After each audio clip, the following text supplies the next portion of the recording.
the physical health of an individual is always discussed in the Dhamma. And just like the person's finances,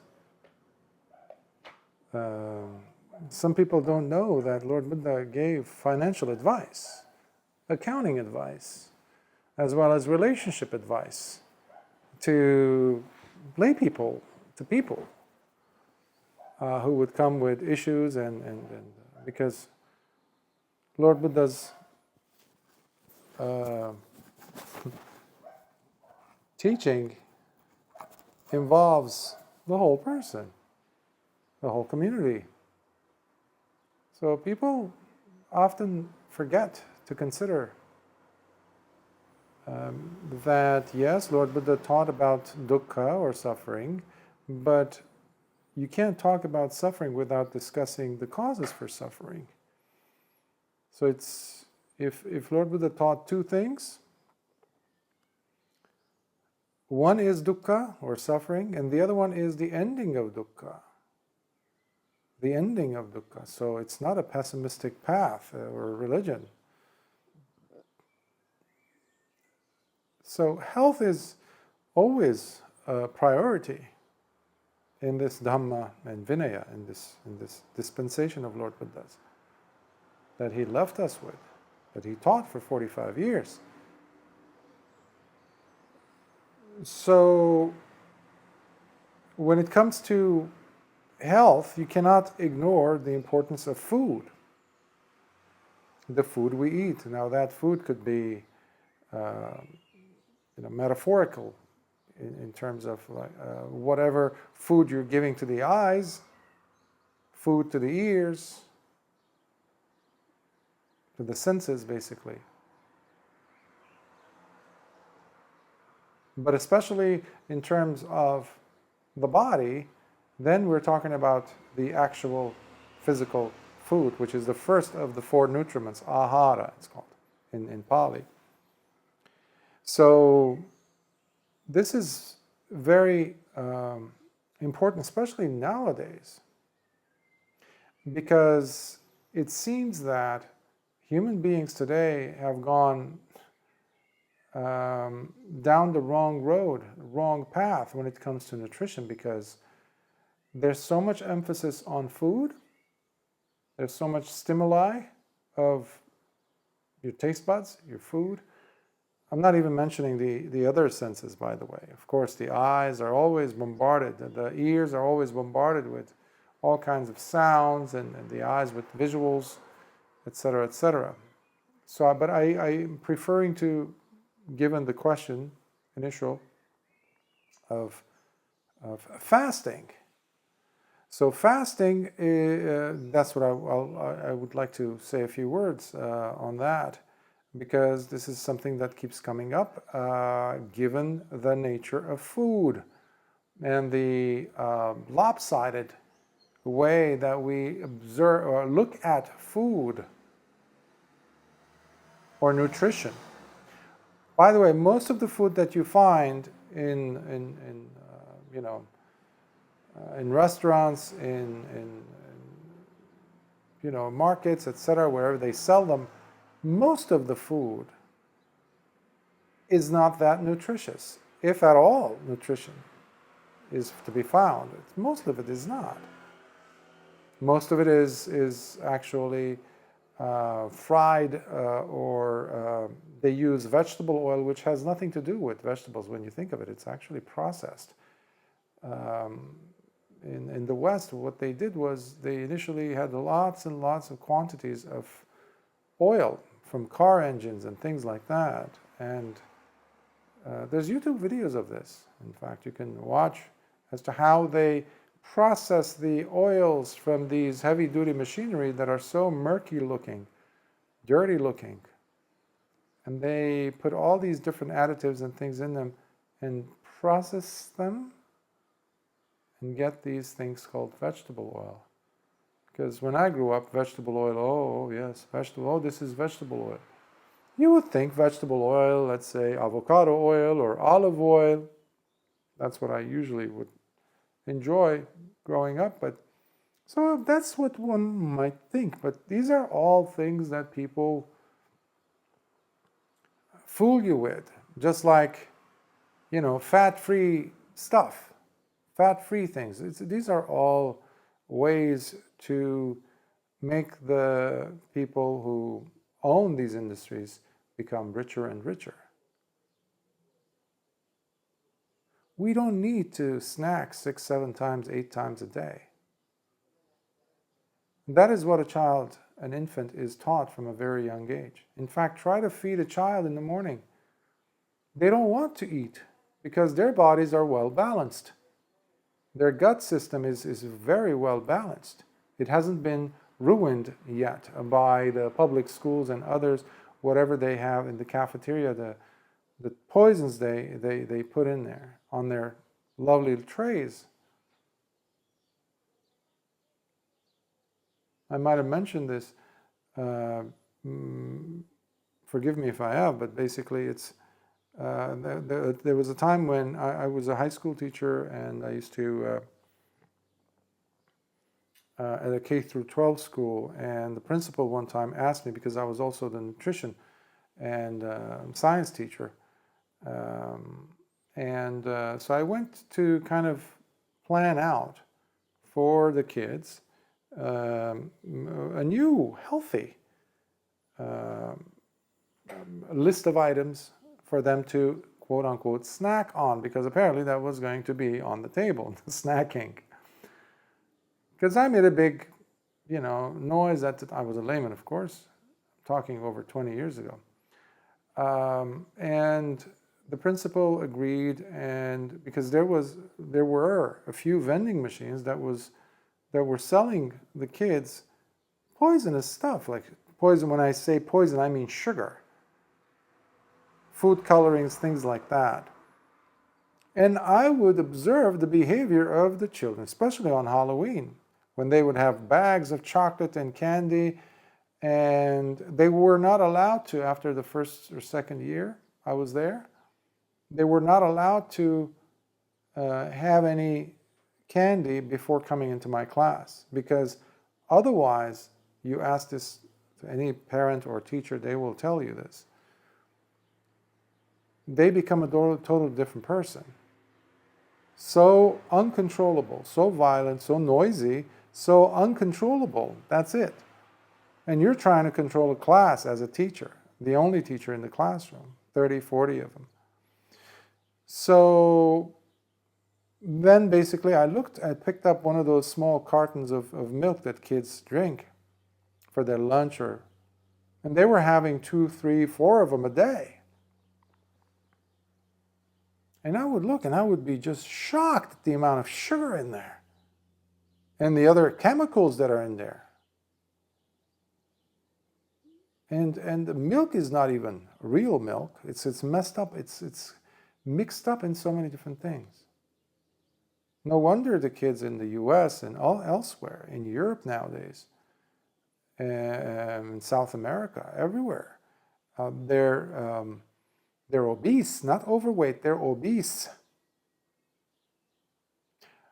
Now, I'm not a registered dietitian, I have to say, but I'm a big proponent of fasting, given that was the question.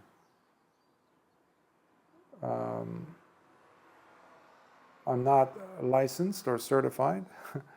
This is like a disclaimer so people would know, and I'm an advocate of fasting, but I'm not a medical doctor, and just basically go get a medical advice before you go ahead and start any kind of a dietary regimen or exercise. I have been, however, a teacher. I was, after the high school years, I was, as a teacher, I was a college professor, and I was also teaching nutrition and fitness to healthcare professionals and fitness experts, trainers specifically. And I would, but I'm not a registered dietitian. So, so having said that, put that aside, Lord Buddha was number one when it came to giving advice on nutrition to specifically, as a bhikkhu I can mention now, to us bhikkhus, to the monastics.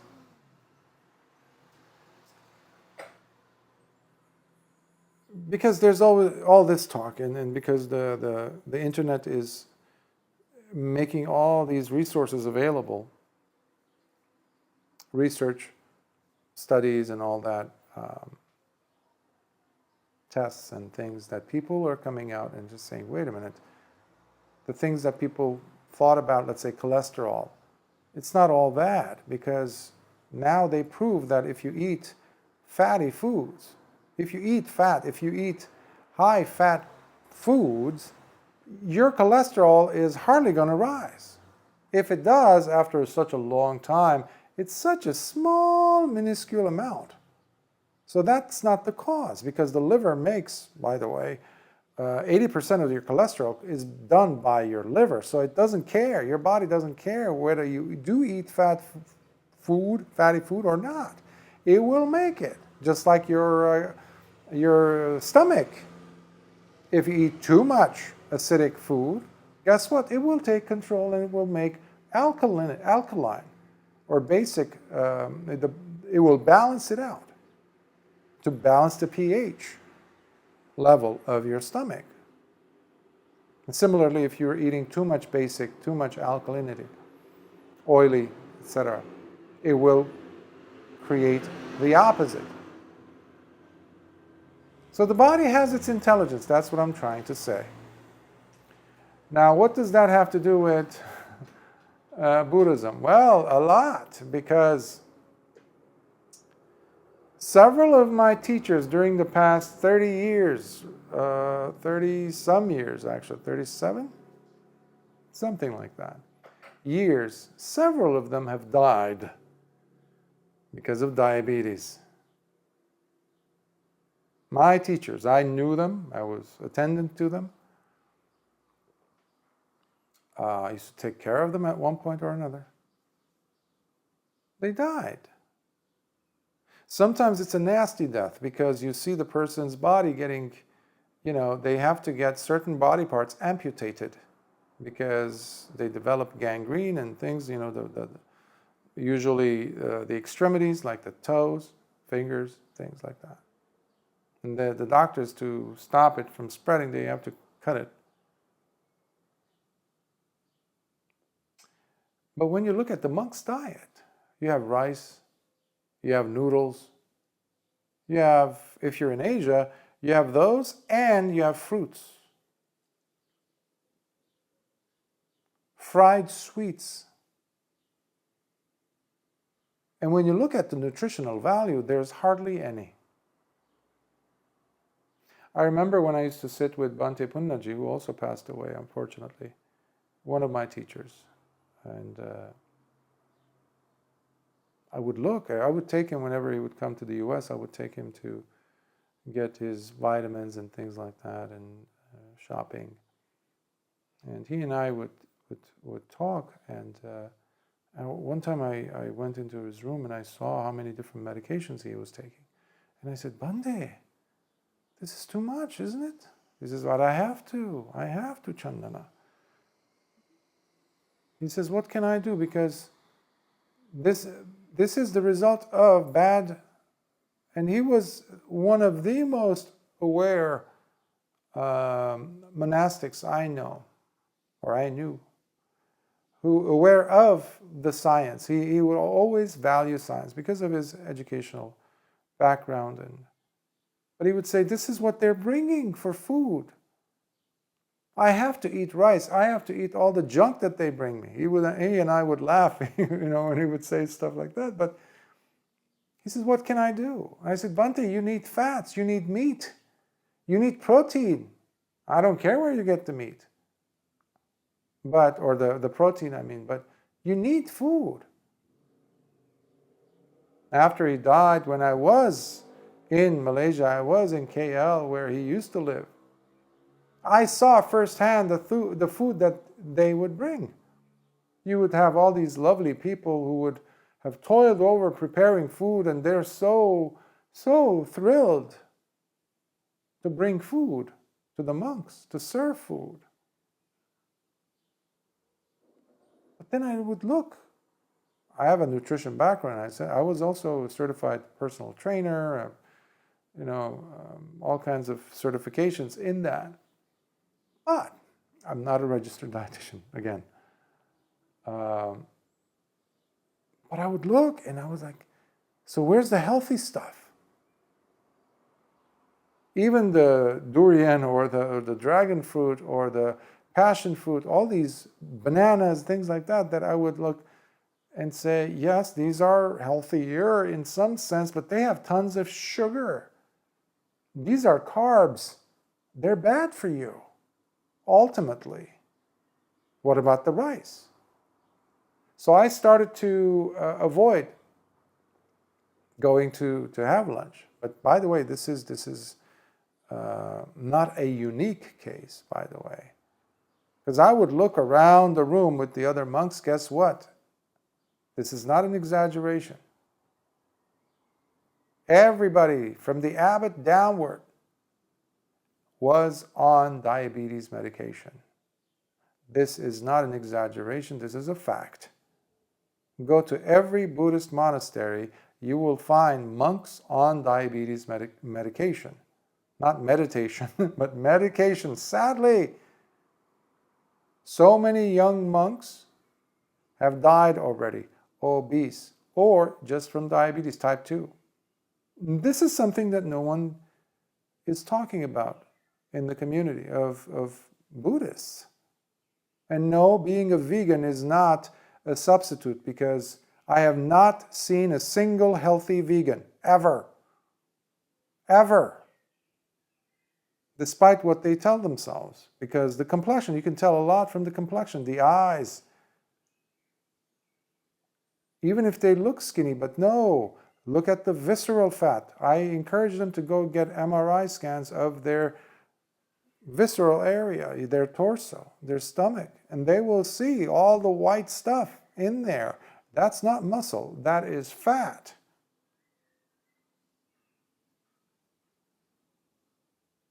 That's not healthy either. So fasting was something that Lord Buddha encouraged for us. In fact, it's funny because I see people sometimes say, oh, the Buddhist diet, the Buddhist monk diet. Sometimes they call it nowadays, I think, OMAD, or 1 meal a day.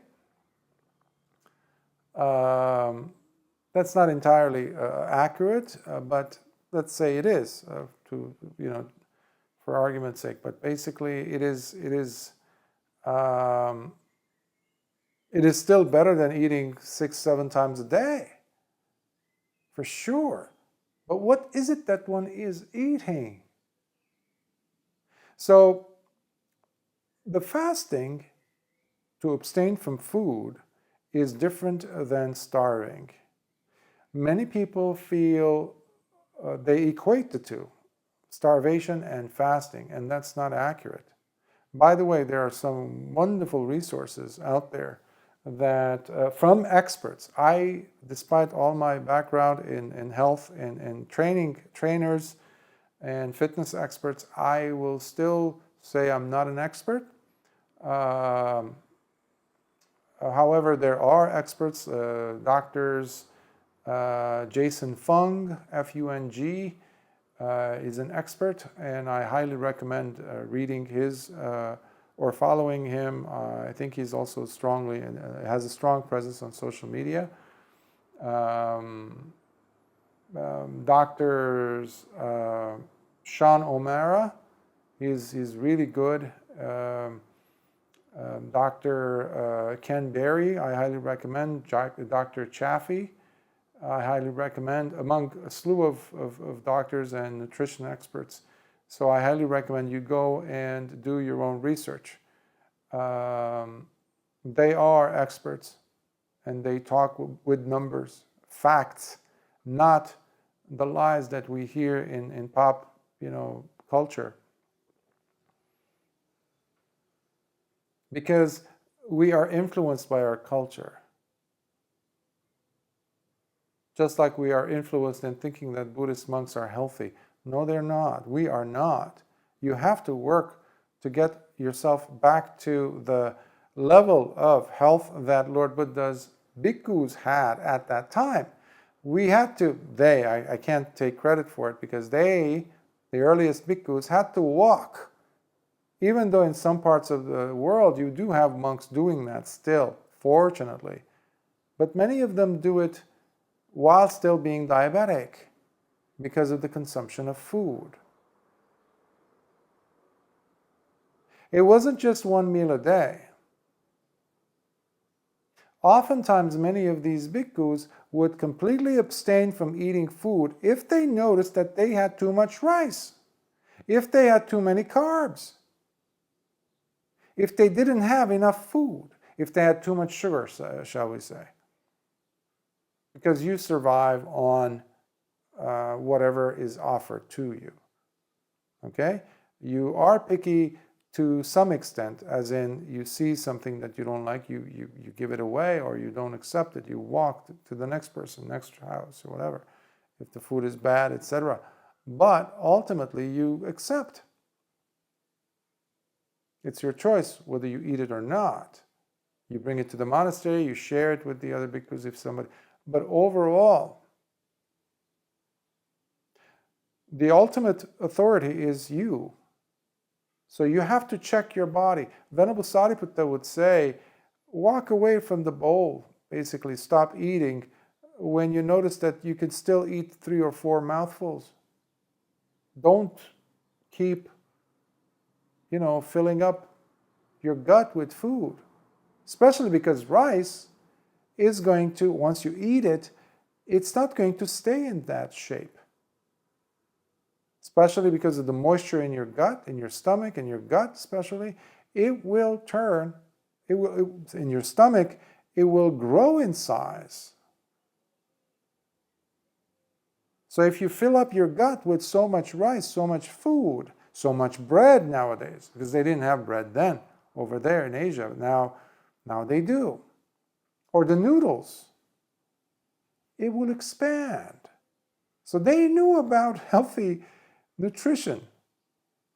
So if you leave some part of your stomach still empty, vacuous, then when the rice expands, you still have room to breathe, as they say. But now we don't have that, because one time I walked into, actually I was supposed to meet with the abbot of a temple, a monastery, a big one in Malaysia. And it was in the morning, and I saw 2 trays of food that was brought in by 2 of his female attendants. There was, he was a Mahatera. And I looked and I thought he had brought food for maybe a few other monks. But because there were no other monks there in the room, in his office, there was just him and I thought maybe it's for me also. But I wasn't eager to eat food. But there was croissants, there was avocados, there was danishes and things like that. There was other, juice, orange juice, this, that. And I see him also, they brought also his medication, a few, small bottles of prescription medication. And I said, Bhante, what are those? He says, oh, those are my medication, I have to take them. While he's eating all that food. It was well for himself, by the way, it wasn't for me. I was surprised. But this is what we have. Because we, as individuals, have neglected our own health. So there's no escape from responsibility, because you only have this body. Ultimately, this body is there to serve a purpose. As bhikkhus, this body is serving our own practice to live the holy life in order for us to attain the goal of the holy life, which is Nibbana, freedom from samsara, freedom from suffering. That is the reason why we are bhikkhus. Plain and simple. That is how I see it. There's no other reason for us to be in robes. Now, the body then becomes simply a vehicle to make that journey possible. But you can't kick the vehicle, you can't be irresponsible. When I used to drive a car, when I had a car, I would have to make sure that the tires, the wheels of the car are well inflated. I would take it to get oil change.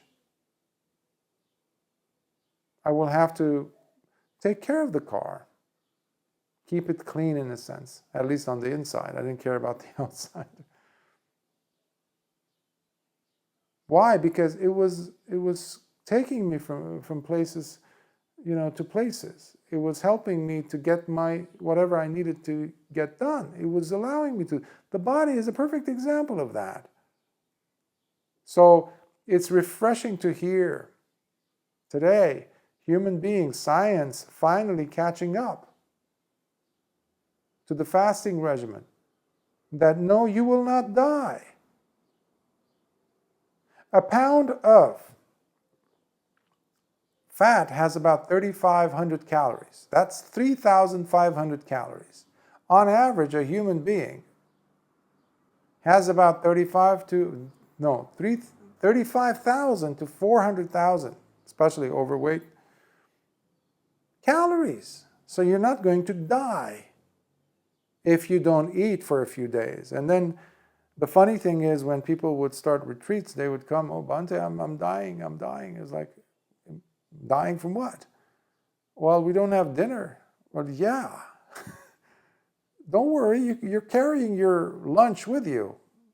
You're carrying your refrigerator with you, in fact, full of food. Don't worry, you're not going to die. You've simply been conditioned in thinking that, oh, there's got to be breakfast, lunch, dinner, but breakfast is the most important meal of the day. Nonsense, absolute hogwash. Those were the people who started the cereals and the oatmeals, who, sold the whole idea. Kellogg's, all that, money-making businesses, enterprises. Oatmeal, I didn't know, but oatmeal is actually something they got from horses and animals. That was a feed for horses, which they thought, well, what if we actually sell this to humans? Yep, it worked, okay. They're buying it. That's what we are for these big corporations, nothing else, like livestock. Money-making machines. They don't care about your health. As bhikkhus, however, I'm really concerned, because that system is still underway. It's ongoing, rather. Nobody's doing anything about it. In fact, if it's up to me, every monastery should have a visit by a nutritionist. How about this? In order for the monk to be supported, he has to be a certain, below a certain body fat percentage. Oh yeah, yes. Waist to hip ratio, or I think, well, they have to be of a certain waist to height ratio. I'm sorry. This might be sounding whimsical, but this is you're actually protecting the Sangha. But nobody's demanding any such things. Everybody jumps for the rice because it's the easiest thing to prepare most of the time. Noodles, easiest thing to prepare, or to go and buy ready-made food.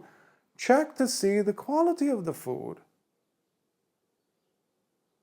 Is it nutritious? That should be the question. It's not the amount of food.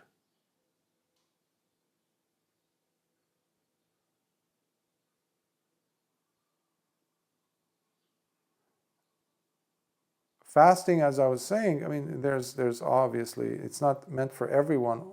That also has to be said. If a person is malnourished to begin with, they're anorexia, let's say anorexic, or that's one of the reasons why they have to go and speak with they have to be seen by a doctor, medical professional first to okay them. But I highly recommend fasting. I fast. Aside from one meal a day, I actually fast 3 days a week completely. no food for 3 days in a row. Plus, I do the intermittent, meaning I eat one time. That's it. Now, because of my flying, a lot around the world, sometimes that has been a challenge. The time, this and that. So, because we have rules set up for us. Because initially, what bhikkhus were doing, because it's free food, and there's the fact that people get bored from just sitting there, especially when Lord Buddha is discouraging people to be talking and communicating just about this or that, wasting or idle chatter. They would just take the bowl and head towards the village, to the point where it became ridiculous because they were going back and forth again and again, even though it was over a kilometer away, sometimes more than that. But they didn't care. They were going. So what you had were bhikkhus also getting obese, plus their mind was being sullied. They were thinking about food, and their health was deteriorating. They were getting heavy. They were snoring now.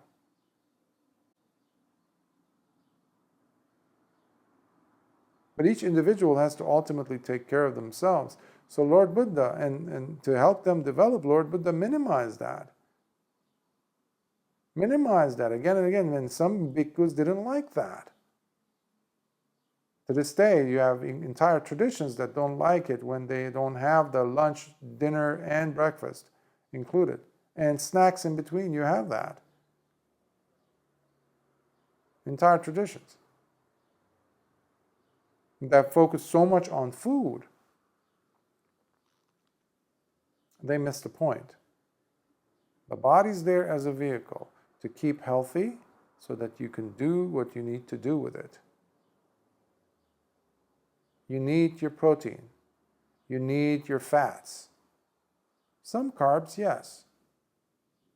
And when someone comes, you don't have to take the whole plate. You don't have to take the whole, bowl of stuff that they bring.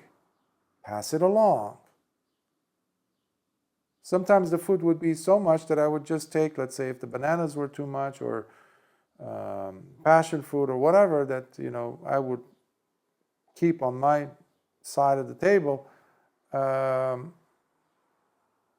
It's always good to share, not just with the bhikkhus or monastics. You share with the laity. That's a wonderful thing. Some people really appreciate that because to them that's an added blessing for them, because now they are taking part in of the bhikkhu table. That's really special for them. And you've also did not eat all that. One less medication to worry about. Because what we also have today are individuals, because of the differences in time and facility of travel, we don't have to walk miles and miles and miles and miles and miles, which would have taken care of all those thousands and thousands of calories that we carry with us. So seeing a fat bhikkhu is a bad thing. Okay? There's no fat Buddha, by the way. People still make that mistake. One time I was, where was I? In Eastern Europe, and a woman asked me, well, why is your Buddha fat? And I said, first of all, that's not my Buddha. In fact, he's not even a Buddha. It's just a Chinese folklore character. In fact, he was not even a Buddhist, to my knowledge. The character himself was just a hermit that would come down, and he was a jovial character, and people were happy, and they associated that with well-being and money and good fortune, and that's why you had that develop in that culture. But because people are generally stupid, lazy, they went and associated that. And you go today to Thailand, Bangkok. One of the biggest temples where you have the reclining Buddha in the world, the biggest one in the world, the golden Buddha that every person goes to and takes a, picture. Outside, you go outside and there's this huge, giant, so-called, quote-unquote, Chinese folk character, whom they still call giant Buddha, laughing Buddha, they call it. Fat, in fact, beyond fat, beyond morbidly obese character sitting there. Statue that people put, light up incense in. And it's inside of a Theravada temple. Has nothing to do with Buddhism. Nothing. But this is how you indoctrinate people into normalizing such stupid things. You make it part of culture. You normalize it. You make it okay to look at and see fat bhikkhus. They're just fat, okay? They're not overweight. They're not, heavy boned or something like that. No, they're fat with tons of lard hanging. Food. Let them go on a fast. They're not going to die. Don't worry. Give them enough water, though. Have them be monitored by a physician.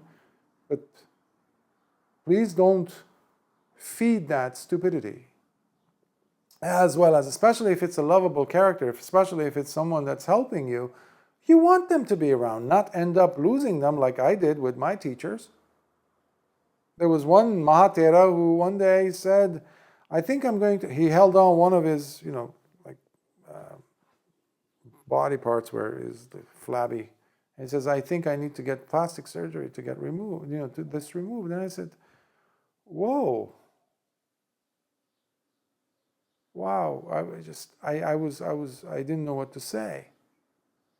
It's amazing when we lessen the food. When we make it less and less and less. It's just there to nourish us so we can get to do the work. We often forget that the environment in our gut is so crucial to consider in the whole practice of meditation. Try it. Don't take my word for it. Try it. See if you go ahead and, after a Thanksgiving meal,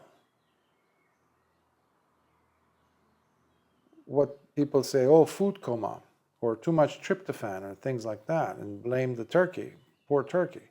No. Because your gut is so full of food that your body doesn't know what to do with.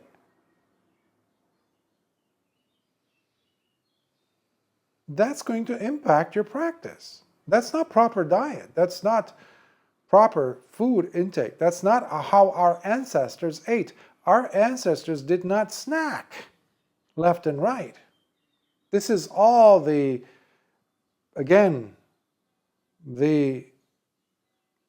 money-driven industry of capitalism. You're simply a consumer. So you need to basically keep making money for them. And the more they convince you, the more they start you at a young age, as a young child, getting addicted to sugar, which is the biggest poison when you think of it. So now you are programmed. You are conditioned into seeing, you look at the clock and say, I must be hungry now. Why? Because it's 12 at noon. Or, it's tea time. I have to eat my sandwiches and my tea or supper. Our ancestors never had that. It's just a cultural, social conditioning that has been imposed upon us. Your body is much older than this industrial conditioning that we're all subjected to. What is your gut flora saying? When was the last time you actually got a text from it? When was the last time you actually paid attention to your gut? That's where the the villi, they're called, the inner walls. They look like fingers, basically, that move food particles, but they also have, that is where the food gets really broken down, the vitamins, the nutrients, and the minerals, and whatever good thing that there is in the food that you're eating, making it the nutritious food that it is. That's where it's going to be going into, and it merges into the bloodstream, which the blood will take. I used to call it, when I was a biology teacher, I used to call the blood as the UPS driver, or some of my students, they hear this, they will remember. They're in their 30s and 40s now, probably, actually 40s. But basically, the bloodstream will take all those nutrients thanks to your gut bacteria. And when people would take antibiotics, that's havoc, because you're going to be killing all of that. Those tiny little organisms that take the nutrients and know what to do with it, sending it to the bloodstream, which the blood will deliver to different cells in your body. Well, what if you have tons of sugar there? What is the blood going to do? What if you have too much? Well, now we're talking about hormonal imbalance. That's when we are in trouble. So when people get fat, or when people are overeating, they don't realize this, that it is mostly about hormonal. Typically, insulin comes to mind. Insulin is that hormone which, if it is raised up, you're in trouble. There's too much insulin in the body. Too much rice, for example, in a monk's bowl, or anyone's bowl, that's going to increase your insulin. Terrible news for the body.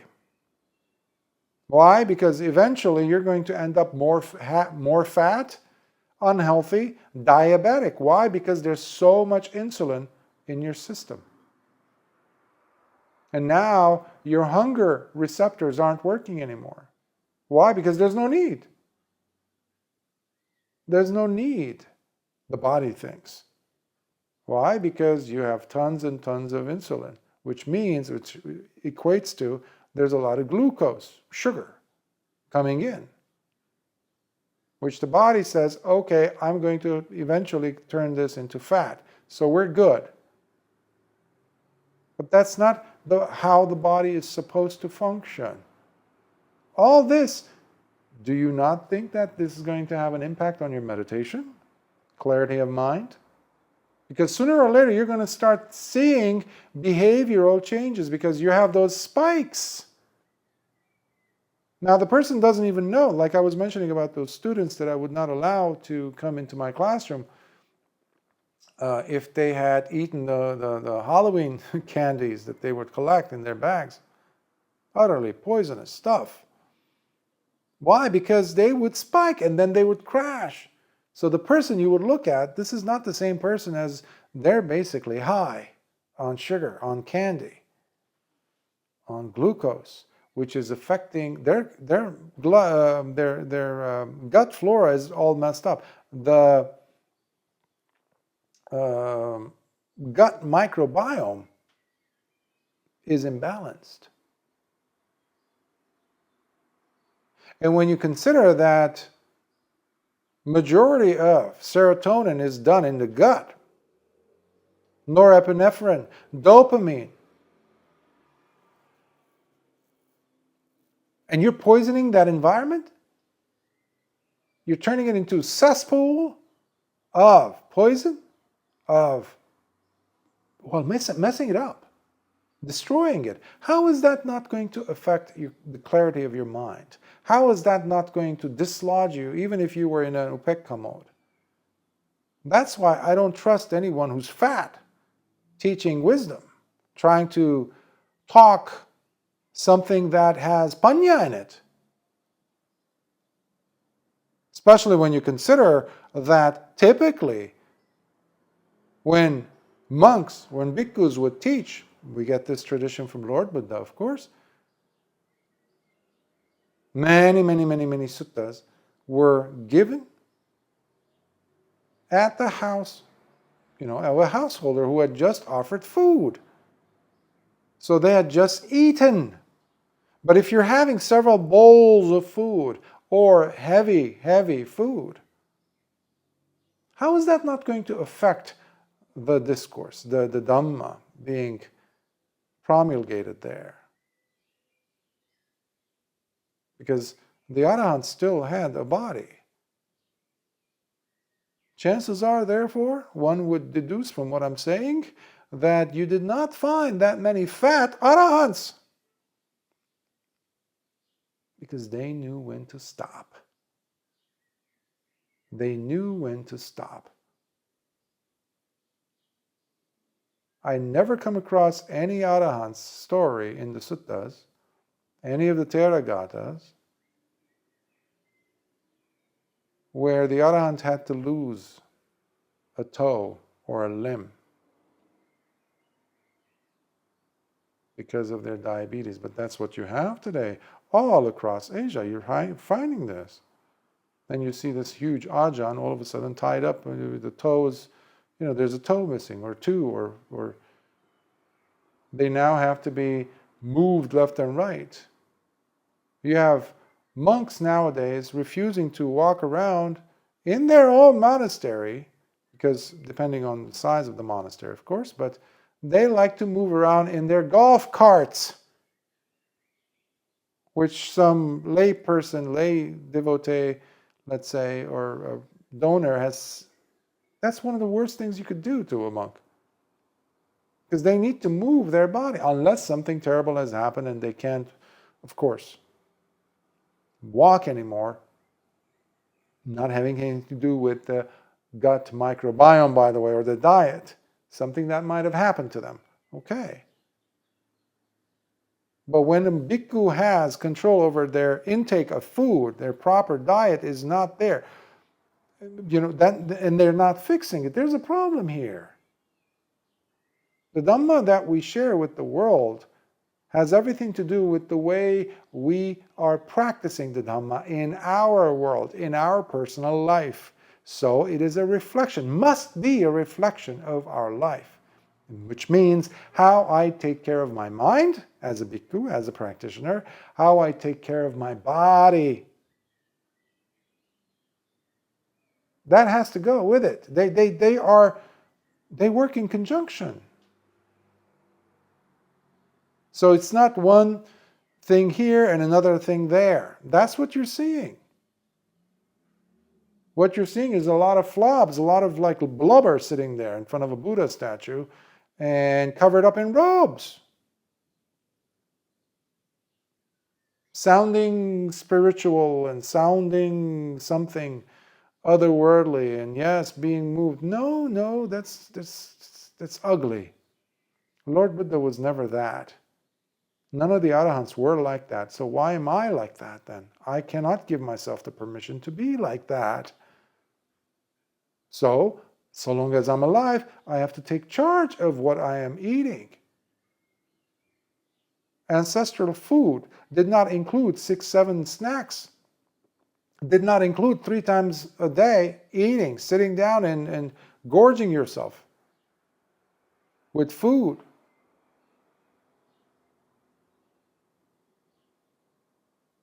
There was healthy bacteria in the food. Yogurt, this, that.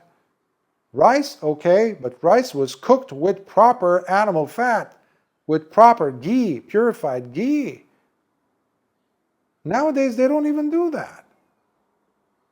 It's just rice and water. Boom, that's it. Well, that's a tragedy waiting to happen. So we have to take responsibility. Yes, on one side, the bhikkhus, us, okay, but on the other, the laity, they have to take responsibility of not trusting so much of these dietitians and people like that or whatever. They're still in America. They still have the antiquated food chart, the pyramid. It's nonsense. Where you have at the top the least amount of things that you need to eat, the type of food, and at the bottom you have the most the base of the pyramid. That's where you find all kinds of starches, carbs, poisons, things that will get you on the fast lane towards diabetes and death and getting yourself amputated. All that terrible thing. But definitely keeping you on the, on the frequent visitor list of the doctors and medication and insulin shots and all that. My dad used to take so many units of insulin shots. He was doing it, most people do it themselves, because he's like, yeah, because he had become addicted to sugar, addicted to food. That's not healthy. That's unwise. Your muscles will atrophy. You will die slowly, and a terrible death, because you've relinquished. And that's what we also see in everyone. And the bhikkhus are no different, apparently. But we are supposed to be different. This path is supposed to give you intelligence, wisdom. It provides you. It's all there in the Dhamma. The Dhamma is full of information. And the very basic information is, again and again, you see this in the suttas.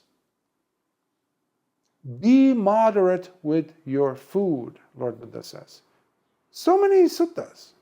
I have not come across a single Nikaya, any of the Nikayas, Majjhima Nikaya, Digha Nikaya, Anguttara Nikaya, even the Theragatas, or the Sutta Nipata, where you do not find Lord Buddha mentioning the importance of moderation in food. In fact, he lists it as a requirement on the path.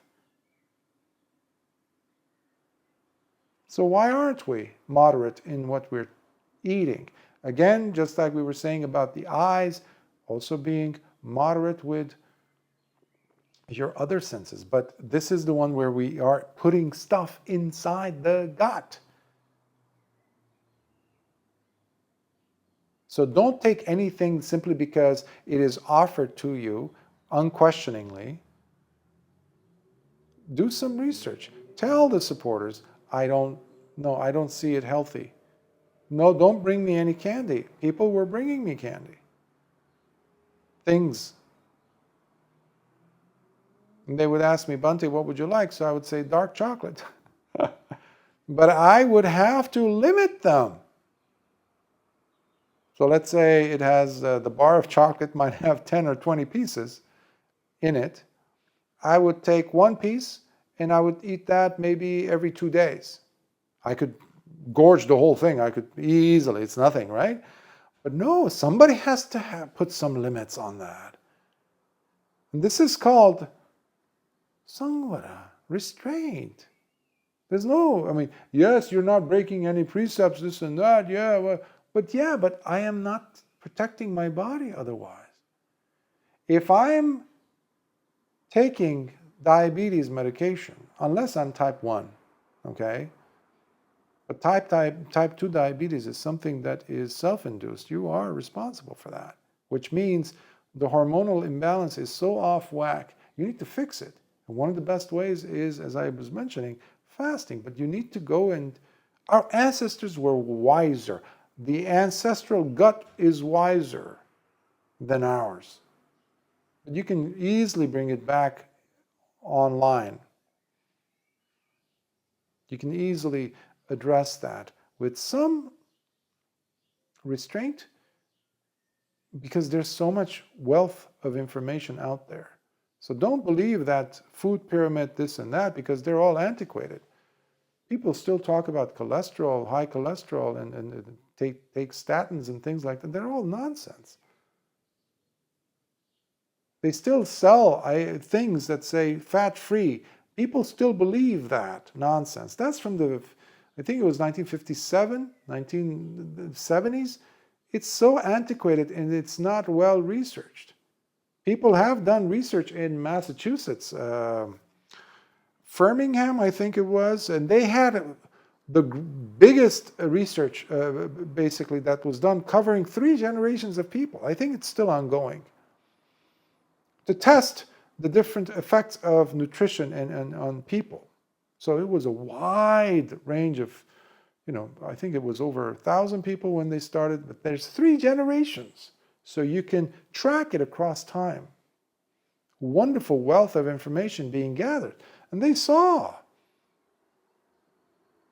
that the fat that people were eating, the animal fat, this, that, it was not doing anything to increase cholesterol. In fact, the body can take care of that. The problem is the sugar that people are eating in the form of starches, bread, rice, things like that. So the willpower is very important. It's not only the industry, this, that. The willpower that says when you see that cake, okay, not to hurt anyone's feelings, you can take a slice, especially if it's your birthday. And then what? Don't devour it. Give it to others. It's fun to give it away. You've taken your piece, so the person who offered it, wonderful, they feel good that yes, you've tasted it, fine, or they made it, fine. Give it away. You don't have to, finish it. You don't even have to go through it. Just a little bit.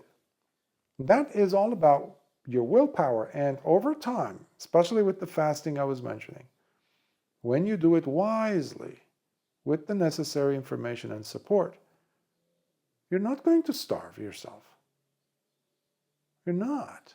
This is a middle path, Majjhima Pada.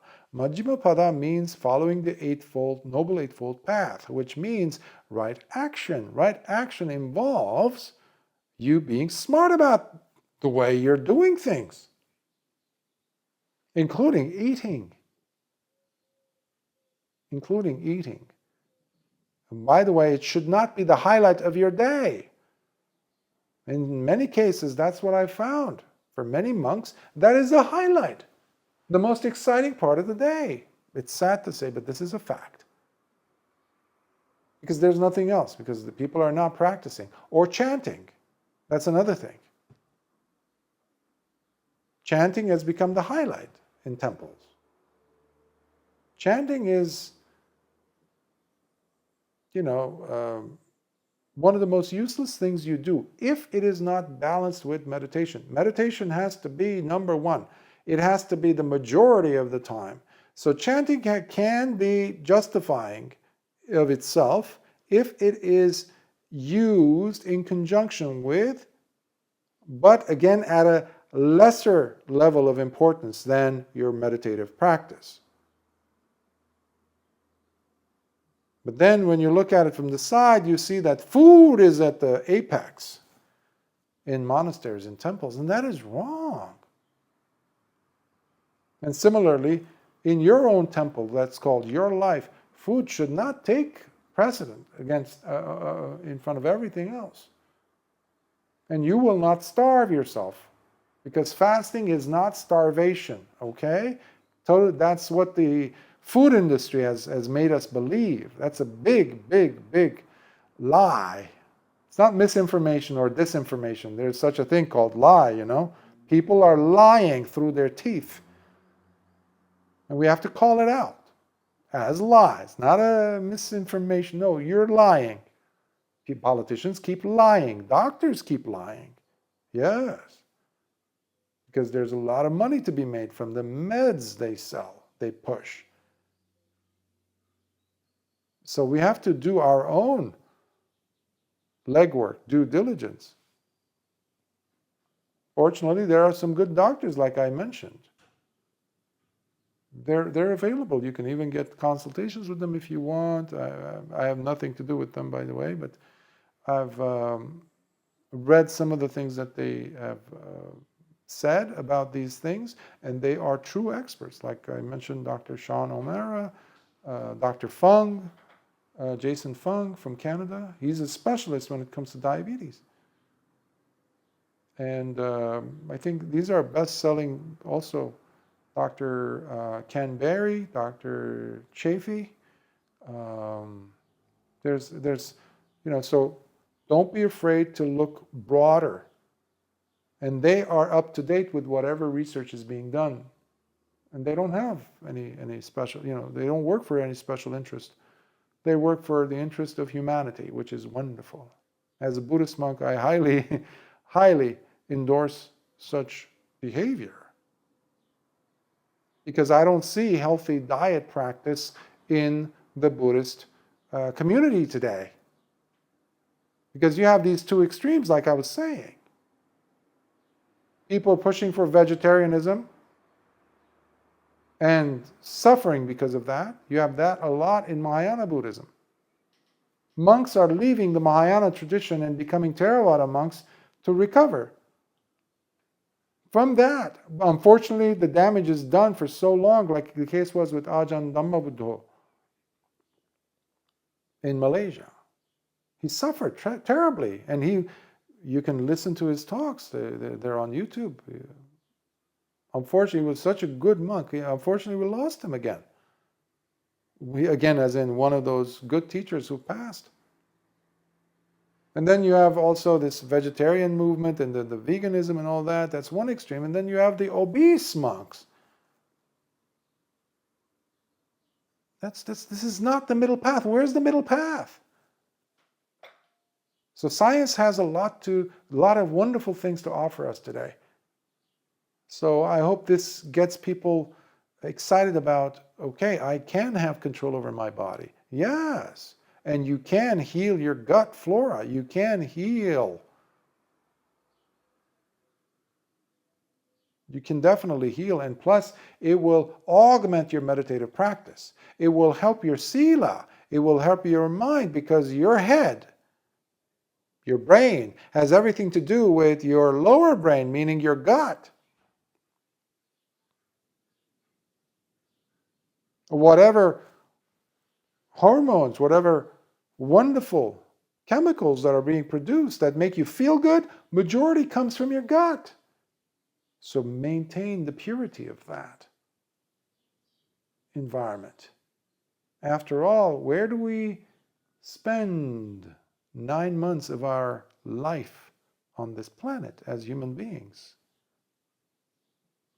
In which area of our mother's bodies? That world. Let's protect it. You need healthy food. Fasting is the best tool that I know. And I'm not the only one. You have plenty of experts out there who can say the same thing and give you details and data, numbers, case studies. But go ahead and do your own research. Again, before you start on the fast, I highly recommend you speak with your medical doctor or someone who says, who's qualified. But to do short fasts, you're not like skipping a meal, unless you're type 1 diabetes. But simply because the person gets to be pre-diabetic or type 2 diabetes doesn't mean that that's going to be the way it is. My father died of diabetes. He was one of those individuals who had to get his toes amputated. So this hits home for me, as they say. So I know what I'm talking about. I've seen it. And I've seen how a person can recover from it. And you're not going to die. A human body can last without food, in some cases, for hundreds of days. I think the longest was over like 300 days, I think. So it's not like that case was with I think, the Chilean soccer team, I think it was, in the Andes in the 70s, where their plane crashed. And a couple of days later, I think, they looked at each other and they said, well, what are we going to do about food? And they went into cannibal mode. They first pondered, well, we have our buddies over there lying down. They're dead, so we can at least start eating them. And they gave themselves the permission to cut open the bodies of their friends who were now dead. But they thought they were going to die if they didn't eat. No, you have plenty of snow around you. You have material you can burn.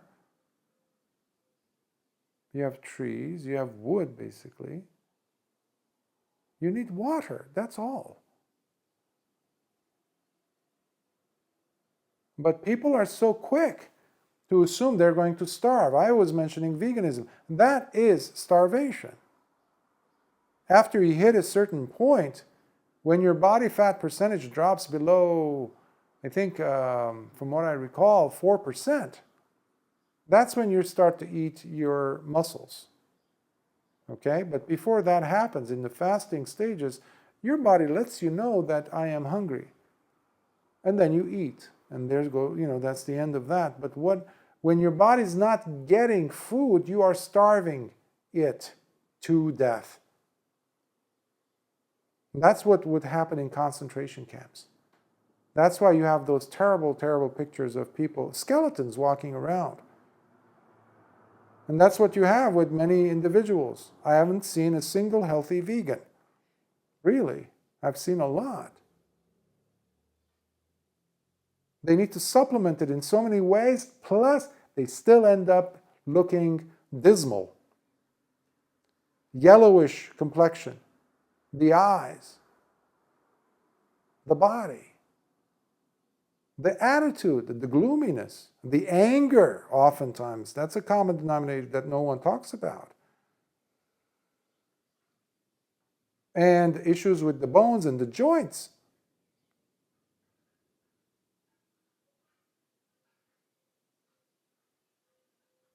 I was giving a talk yesterday on Devadatta, the nemesis, Buddha's own brother-in-law or cousin. He was the guy who was.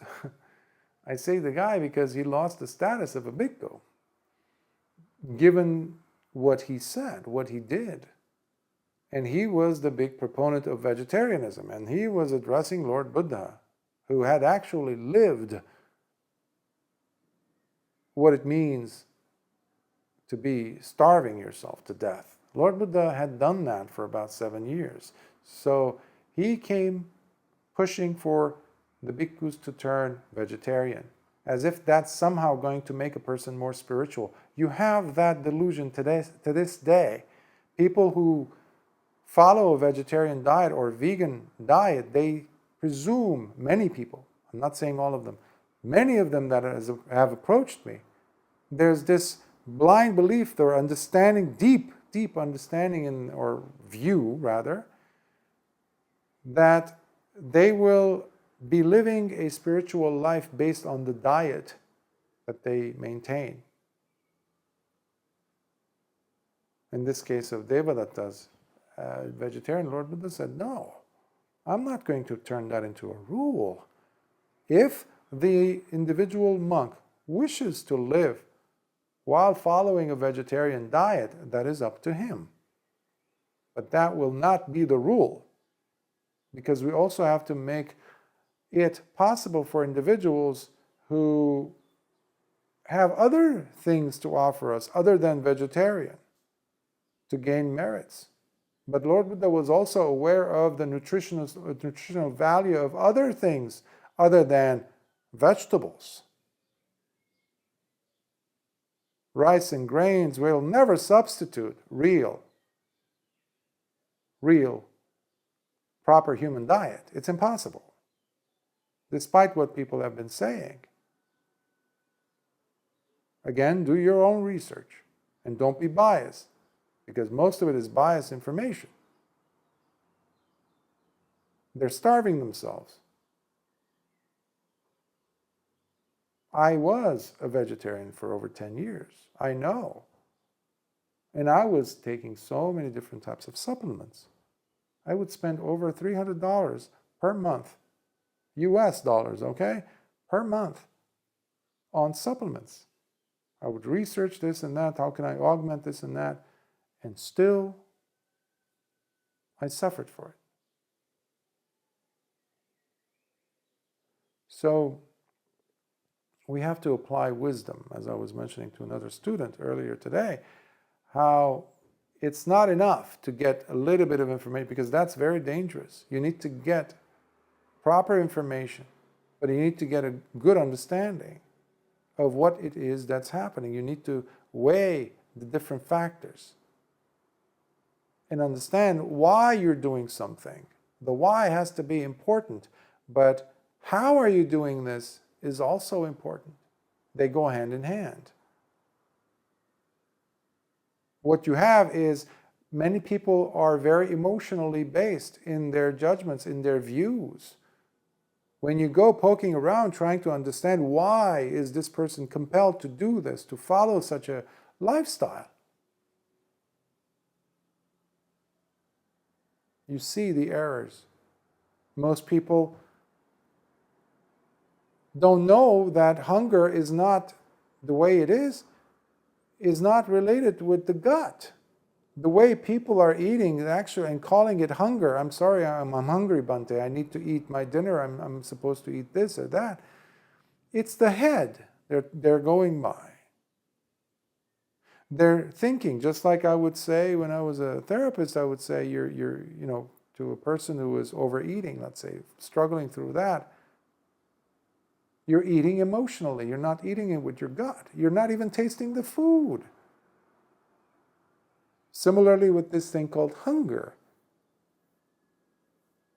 Just like lust has nothing to do with that very seductive image or thing or person in front of you. It has to do with you, in your mind. So the diet itself is not going to save you. What are you bringing along with it? What are you camouflaging it with this diet thing? What's underneath it? That's another question you need to ask. But the healthiest way to heal the body is fasting. Minimize by one meal. See how that works. You're not going to die. All throughout your life, you've probably eaten maybe 50,000 meals. What's another one meal that you don't eat? So it's not a big deal. But for the body, for the brain, it feels like, oh, it's terrible. It's terrible. I can't go on for one more hour without food. No, you will. But always ask yourself, why am I doing this? Because to extend or add more suffering to your life because of your diet, that is the epitome of foolishness. You don't have to. Whether you're taking medication, when you could easily, with some proper monitoring, with a healthcare professional, while you are putting the willpower to avoid so many meals. Snacking, you don't need that. Instead of that, snack on your sati. Take as many snacks of that as possible. And you're going to be in such a better shape. And you won't see those orangey, brown, plastic, round bottles, the prescription drugs bottles, or those medications that you have to take even though you're in your 30s or 40s or 50s, because you've basically relinquished. You're now, hey, when you flail your arms, like some bhikkhus have said to me, have gestured and say, what can I do? I have to take this medication. And I'm looking, I was like, you're younger than I am. You're taking medication for diabetes? It's a shame, because, we are, as bhikkhus, we are supported by the laity.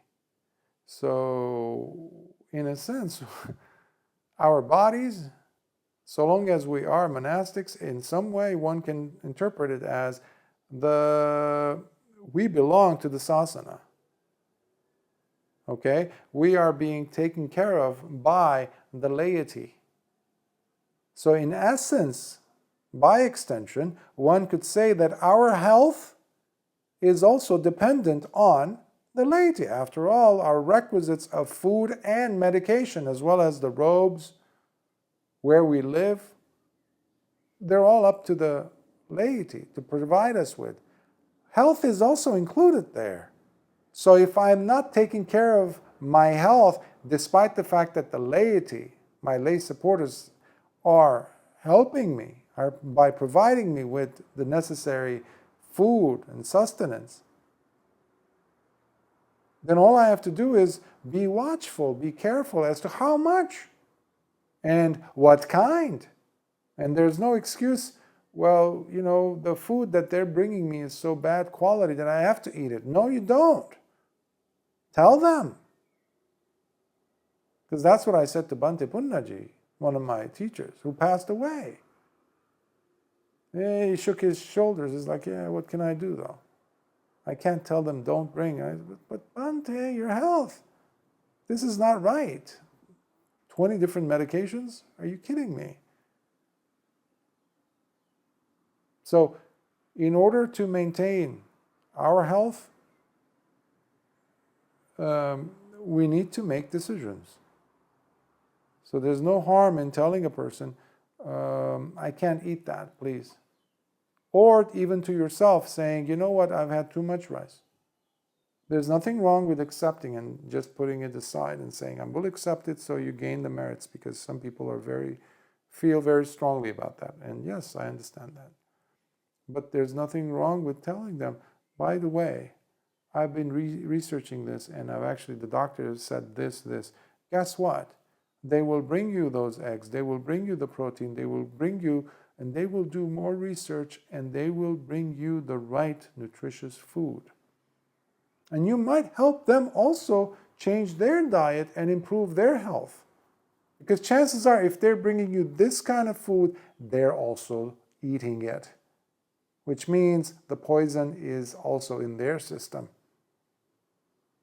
So you don't have to be like a situation of blind following the blind. We're here to help people see better with their hearts and their minds. But we can't leave the body out. We have to really take good care of it. And fasting is one of the best methods to ensure that. After you've spent some days, depending on how you incrementally, again, follow the instructions, or someone who's supervising, a medical professional, and who okay it, and then you do it. But once you've started momentum, you will see that days might go by and you still are not hungry, really. It might kick in several days later, or you feel like, what is that? Oh my God. Oh, I'm hungry. Because most of the time, if not always, people are eating because of our conditioning. There's nothing out there that says breakfast, lunch, dinner, other than, restaurants and people making money. So, yeah, that's all I'm going to say on that.